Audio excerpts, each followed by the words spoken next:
Hey you guys, it's Carrie with Running Moms, and welcome to our 7-day Happy Mom, Healthy Mom Challenge. And I'm excited you're here. You're all at different points in your life, either with little kids or middle-sized kids, or maybe your kids are grown and you're sitting here going, like, where am I now? My kids are gone, what's going on? We all need to be happier, and I want to share this week with you, and I want to teach you that you all have the ability to choose who you want to become. You choose the kind of life you want to lead. And knowing that can change your life. Knowing, once I realized that about my life changed. Obviously not overnight, but once I did realize I had the capacity to control myself, my reactions, my emotions, how I took on and made the decisions in my life, I felt a freedom and a sense of control that brought me back to some sanity, some calmness, and really pushed me forward in my life after kids, because I struggled. And it takes time and it takes work, but knowing that you have the capacity to change and that you're not stuck, you always can make some changes in your life to bring you more happiness, is going to bring you more healthiness, you know. And I'm starting this 7-day challenge because I start a lot of programs. I do a lot of running programs.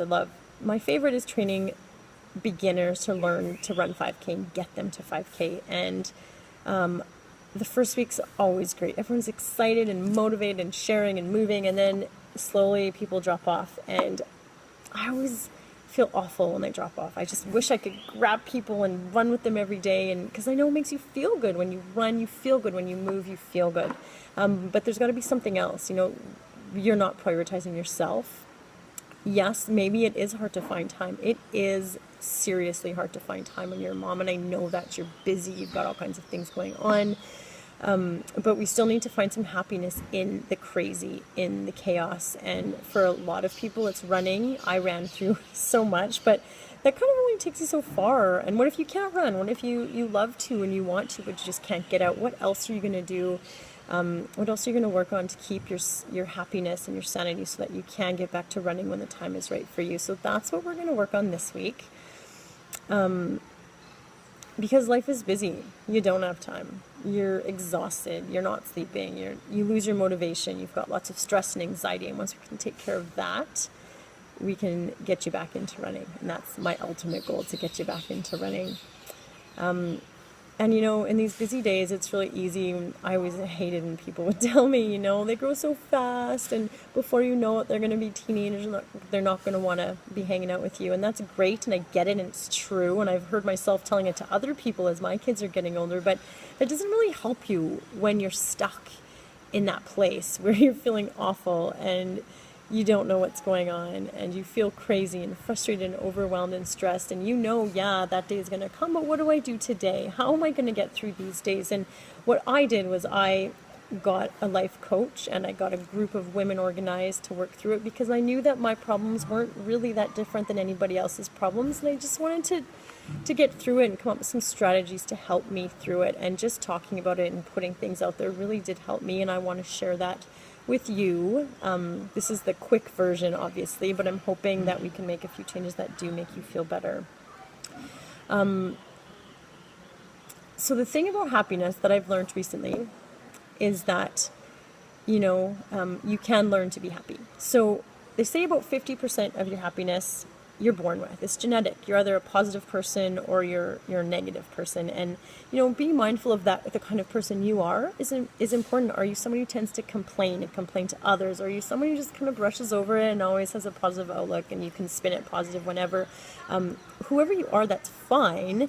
It's just being mindful of it, and then knowing what you can do to kind of make some changes to that so that you can pull yourself out of some of the ruts without feeling overwhelmed and quitting and giving up and feeling awful about yourself all the time.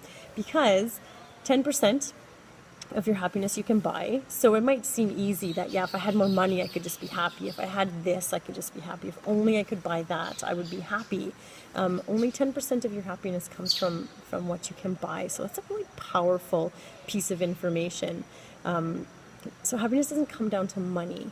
But you can learn to be happy. About 40% of your happiness you can learn, which is, again, such a powerful piece of information to know. There are things you can do to make yourself be happier, that doesn't come from making more money or being more successful. So that's what we're going to work on today, how you can learn to be happier.